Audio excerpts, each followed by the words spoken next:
Hello, my name is Kendall, and I am going to help you survive college.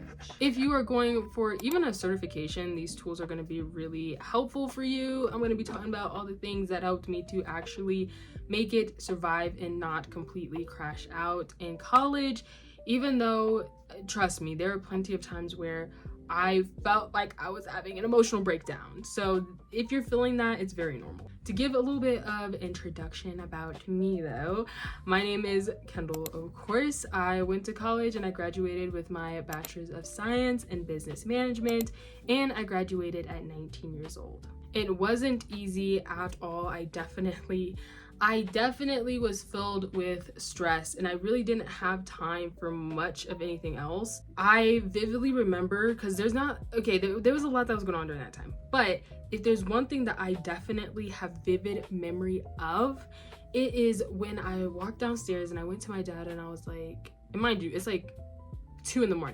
I'm still studying, and I was like, Dad, life, like, I literally don't have a life. My life is school. My life is college. I don't have a life outside of that, and this sucks. I hate this. And that is actually one reason why I graduated so young, because I was ready to get up out of there. I was like, I'm done being in the ghetto. Get me out of here. I'm done with school, which I'm probably going to go back anyways. But all that to say that it's definitely possible for you to make it through. Trust. We're going to get through it together. So make sure you subscribe if you do like some of these tips, because you're going to be graduating and it's going to be sooner than you think it's going to be. It may feel like it's down the horizon, but trust, it's going to come soon. So I'll be giving you my tips on what helped me.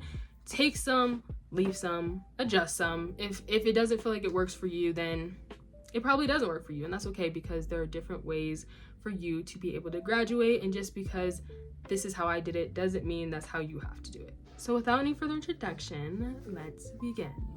Our first one is write down your class and all the tasks you need to do for that class. I will say, do not underestimate the power of a checklist. When I would get off the rocker when it came to my schooling, my classes, how I was doing, the progress I was making, a lot of it came from actually not having a checklist, because it keeps you on pace. Even if you're generally a really motivated or organized person, that doesn't mean that a checklist is something that you should be avoiding. Having my list of the exact class I'm on, everything I had to do, and being able to check it off one by one, it helped me so much mentally with staying organized, staying motivated, and staying on the right direction. Instead of focusing on the big event of graduating and being done and getting my degree and whatever, instead I was able to focus on the little things. I was able to focus on the step-by-step that would get me to the end game goal, which is important for keeping small wins as you are getting through your classes, especially the extremely difficult ones that you really would rather not take. Though this is a very simple trick, a very simple tip, it is very, very powerful. Next, focus. Look at me. Focus on understanding the material. So much in school, we are so focused on like, oh my gosh, I have to memorize this. I have to, and it's like, yes, memorization for certain things does come in handy. But when memorization is now your focus, instead of understanding, that is what's going to make things so much harder. Stick with me here, okay? So when it comes to understanding the information, personally for me, I rarely took notes in college. I rarely did, because I found that if I took notes, I actually would understand the material less. This is what I mean when I'm like, yeah, take some, leave some, figure it out, test things out, and see what works for you. For me, taking notes made me understand it less, because it was distracting me from seeking out understanding, and it turned my mind from understanding to trying to write stuff down, trying to memorize it. It shifted my focus, and that made it really hard for me to remember stuff. So instead, what I actually would do is I would ask a lot of why questions when I was going through the material. If there was something like it was telling me to, I'm trying to come up with an example on the fly, but I'm having a hard time, but if it was telling me about something and I'm asking, why does that happen? Why does it work like that?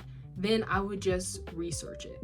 An example is if I'm learning about a very specific body function and it's telling me, okay, these are the parts of the body, these are the things that it does, but it doesn't explain to me why the body does that. Why does it perform these actions? What benefit does it actually have? It helps me to search up and research that on my own, because a lot of the time it's actually not a lot of the time the material is not going to tell you why. So you have to do it on your own, and that understanding helped me to remember, because it'd be like, okay, so I know why the body function does this, so I know that this is how it's supposed to be. So when it comes to the test and the questions, it helps me to remember that is the answer. I hope that made sense and that wasn't too confusing the way that I explained it, but that is how I did it, focusing on the why. And yes, it actually does take longer to study. It does. I would say that my extra research of the why took 2 to 3 times longer to get through the material, if not longer. But it helped me to pass all my tests that I had in college doing it like this. I can also make individual videos about any of these tips on how I actually did it and breaking it down further so that it makes a little bit more sense and it can be put in steps for you to be able to practice yourself. Just let me know in the comments below if you would like me to do that. For our next tip, it is to learn how to teach yourself. There can be a lot of instances and situations where you're going to have to teach yourself.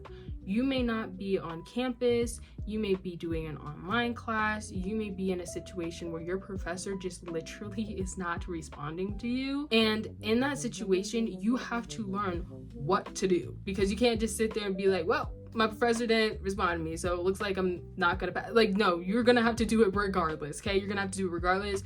And having the ability to learn how to teach yourself information, having the ability to learn how to do self-research and self-study and be able to seek out further information for understanding is going to be such a pivotal part of your learning, especially if you are going for speed. If you have a lot of classes, then trust me, this is going to be pivotal, because you don't always have time to wait around.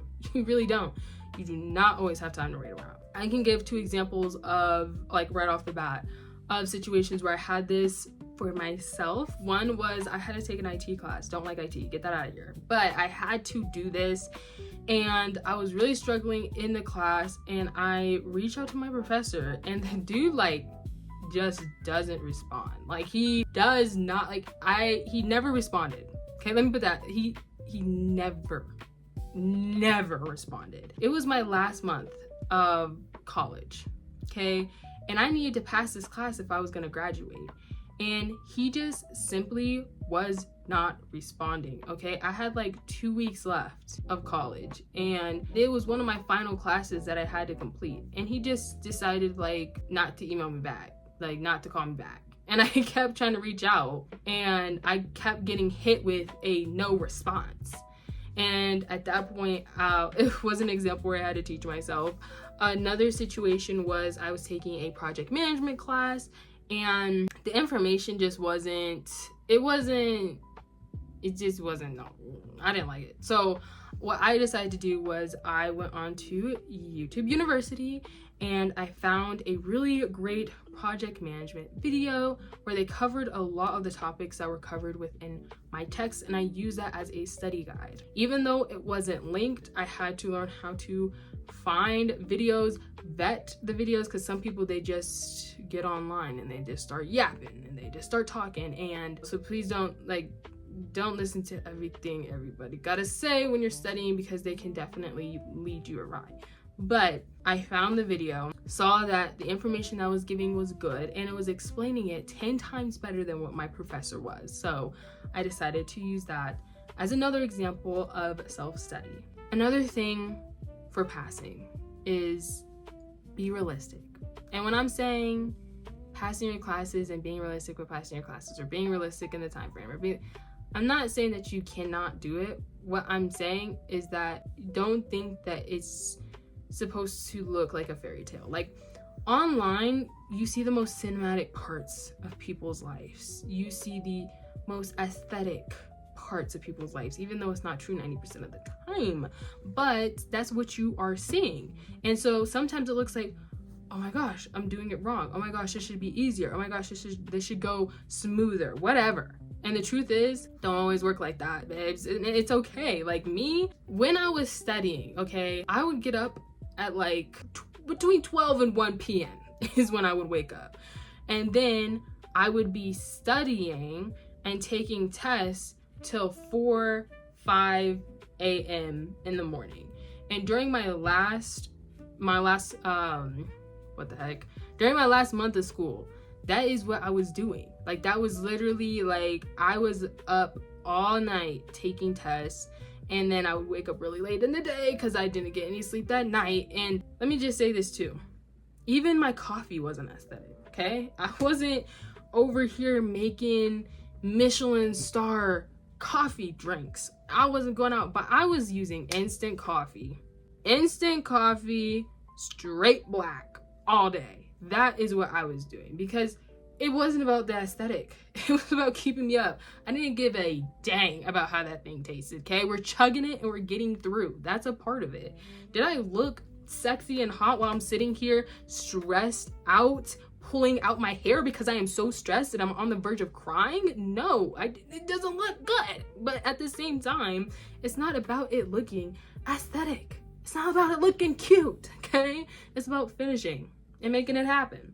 And so if you're stressed out, if you're crying, if you're struggling, that's okay. I mean, like, it's not okay in the sense of like, no, you shouldn't stay in that part of your life forever, and, you know, be careful with your mental health because that's really important as well. But it's okay in the sense of like, you're not losing it. You're not the oddball out because you're struggling. You're not the oddball out because you're having to actually put in effort. You're not the oddball out because it's taking time and it's taking work and study and effort and being up all night and all this other stuff. You are not misplaced. And social media can make it seem like certain things should come easy. And if it's not coming easy, then you're not doing the right thing. And that is so far from the truth. That is so far from the truth. So I just want to reiterate that to you. I hope this video really helped you, and I hope it really helped you with your studying, getting through your certification, your degree, your bachelor's degree, associates, masters, whatever it may be. If it's trade school, I hope this video really helped you with getting through it, and I hope these tips really help. I definitely have a lot more, so I will make a part 2 if you would like to see that. Just leave it in the comments below, and I will be on that making the next video and answering any questions that you may have. Remember, you're doing great, okay? And you will get past it. Yeah, it sucks right now. It sure does. It sure does. I remember that time. But even though it sucks right now, it doesn't mean that the hard work will not pay off. It will 100% pay off. You'll look back and be like, thank God I'm out of there. And you will just be so proud of yourself. You truly will. You'll be so proud of yourself, and be proud of yourself now, because it's effort now. So take time to be grateful for yourself and the work that you have put in. Thank you for watching. Please take care of yourself. Regardless of how much you need to study, you are still the most important thing. So please take care of yourself. Please watch over yourself, as your individual life is so extremely and extraordinarily important. And we, as a planet, as a universe, need you. Thank you for watching. Again, please subscribe if you enjoyed, and I will see you in the next one. Bye.